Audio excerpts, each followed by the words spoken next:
আমি থাকতে আপনি কেন টেনশন করছেন? এই আপনি আমার গায়ে হাত দিচ্ছেন কেন?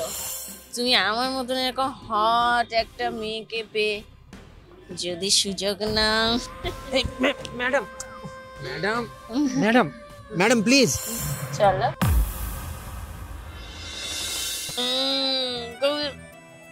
খুলজা সিম সিম বল না বল না।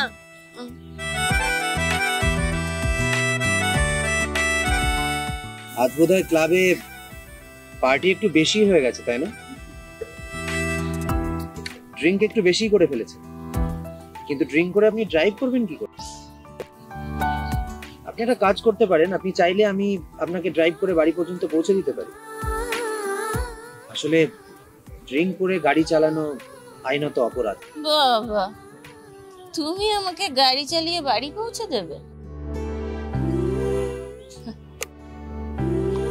কিন্তু আমি তো তোমায় চিনি না। এই তুমি আমার মতন এরকম হট একটা মেয়েকে পেয়ে যদি সুযোগ নাও। Madam madam madam madam please. আপনি যে সুন্দরী সে ব্যাপারে সন্দেহ নেই, কি? তবে আপনি নিশ্চিন্ত থাকতে পারেন ম্যাডাম, আমি আপনাকে সেফলি বাড়ি পর্যন্ত পৌঁছে দেব। বেশ, নাও গাড়ির চাবি।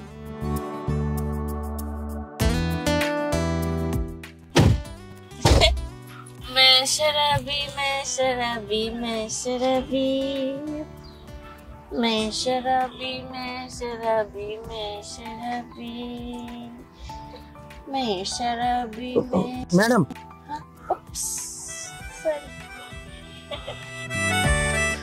এই তুমি ক্লাবে সিকিউরিটি গার্ডের চাকরি করো না? হ্যাঁ, আমি এই ক্লাবেই সিকিউরিটি গার্ডের চাকরি করি। মিনিট 10 আগেই আমার ডিউটি অফ হয়েছে। আমি বাড়ি ফিরছিলাম, ফেরার পথে দেখলাম আপনি অনেকটা নেশা করেছেন। মনে হলো যে আপনাকে বোধহয় এই অবস্থায় গাড়ি চালাতে দেওয়া ঠিক হবে না, তাই সাহায্য করার জন্য এগিয়ে এলাম। আচ্ছা, আপনি এই যে এত রাতে এত নেশা করে বাড়ি ফিরছেন, আপনার বাড়িতে কেউ নেই? না, বাড়িতে কেউ নেই, একাই থাকি। ও আচ্ছা, ঠিক আছে, তাহলে তাহলে আমি আপনাকে বাড়ির ভেতর পর্যন্ত পৌঁছে দিয়ে আসবো। না, তুমি আমাকে বাড়ির গেটের সামনেই নামিয়ে দিও, ভেতর অব্দি যেতে হবে না। চলো।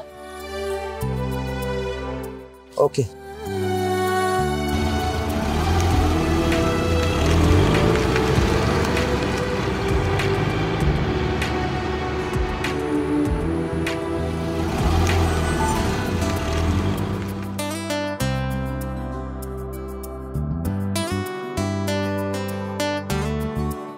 ম্যাডাম,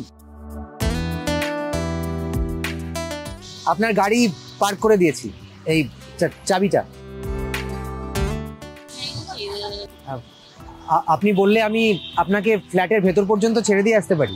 না না না, আমি একাই চলে যেতে পারবো, তোমাকে ভেতর অব্দি যেতে হবে না। কিন্তু তুমি এত রাতে যাবে কি করে? আমি বাস অটো কিছু একটা পেয়ে যাবো ম্যাডাম। আচ্ছা, তুমি আমাকে এত রাতে এখানে কেন পৌঁছে দিতে এলে? এত রাতে একা একটা মেয়েকে পেলে যে কোনো সময় বিপদ ঘটে যেতে পারে, তার মধ্যে আপনি নেশা করেছিলেন। আমারও একটা বোন আছে ম্যাডাম, তাই সমাজের একজন দায়িত্ববান নাগরিক হিসেবে অন্যের বোনকেও হেল্প করা, সাহায্য করা আমার কর্তব্য। তাই আমি আপনাকে সেই কর্তব্যের খাতিরে বাড়ি পর্যন্ত পৌঁছে দিলাম। আজ আমি আসি।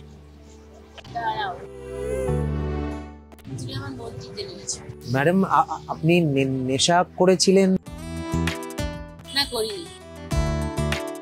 আসলে আমি এতক্ষণ অভিনয় করছিলাম, আর আমি জেনে বুঝে এটা করেছি। কিন্তু কেন? যে ক্লাবের বাইরে তুমি সিকিউরিটি গার্ডের চাকরি করো, আমি ওই ক্লাবের ওনার। কিন্তু ম্যাডাম, ওই ক্লাবের ওনার তো বিজয় স্যার। না, বিজয় ওই ক্লাবের দেখাশোনা করে। আসলে এই খবরটা আমার কাছে অনেকদিন ধরেই আসছে। আমার বাবা আমাকে বলেছিলেন যে এই ক্লাবের বাইরে অনেক মেয়েরা যখন নেশা করে বাড়ি ফেরে, এই ক্লাবেরই স্টাফরা তাদেরকে ডিস্টার্ব করে, তাদেরকে বিরক্ত করে। আসলে আমি অনেকদিন পর দেশে এসেছি, তাই নিজের চোখে আজকে সেটা দেখতে চেয়েছি। আমি পার্সোনালি প্রত্যেকটা স্টাফকে গিয়ে পরীক্ষা করতে চেয়েছিলাম। তুমি সেই পরীক্ষায় পাশ করেছো, একজন ফেলও করেছে।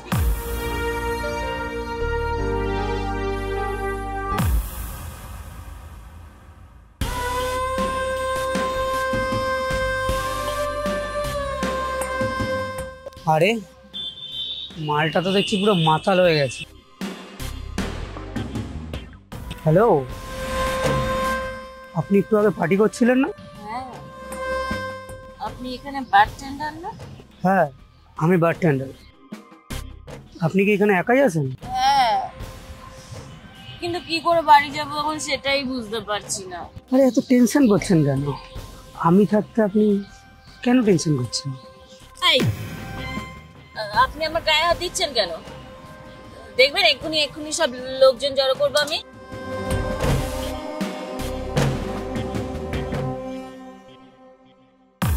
এরপর আরো 2-4 জনকে টেস্ট নিয়েছি, প্রত্যেকে ফেল করেছে। একমাত্র তুমি যে আমাকে সেফলি বাড়ি পৌঁছে দিয়ে গেছো। I am proud of you. আজ থেকে তুমি ওই ক্লাবের সিকিউরিটি গার্ড নও, আজ থেকে তোমাকে আমি ওই ক্লাবের সিকিউরিটি হেড হিসেবে অ্যাপয়েন্ট করছি। আর আজ থেকে তোমার মাইনে 12,000 টাকা নয়, আজ থেকে তোমার মাইনে 45,000 টাকা। ওই ক্লাবের সমস্ত সিকিউরিটির দায়িত্ব তোমার। ম্যাডাম, ম্যাডাম আমি আমি আমি আপনাকে কি বলে যে ধন্যবাদ দেবো আমি জানি না madam. Thank you so much, thank you. এটা তোমার সততা আর দায়িত্ববান হওয়ার পুরস্কার। এখন যাও, বাড়ি যাও। আর হ্যাঁ, কাল কিন্তু টাইম মতন ক্লাবে চলে আসবে, বি অন টাইম। যাও।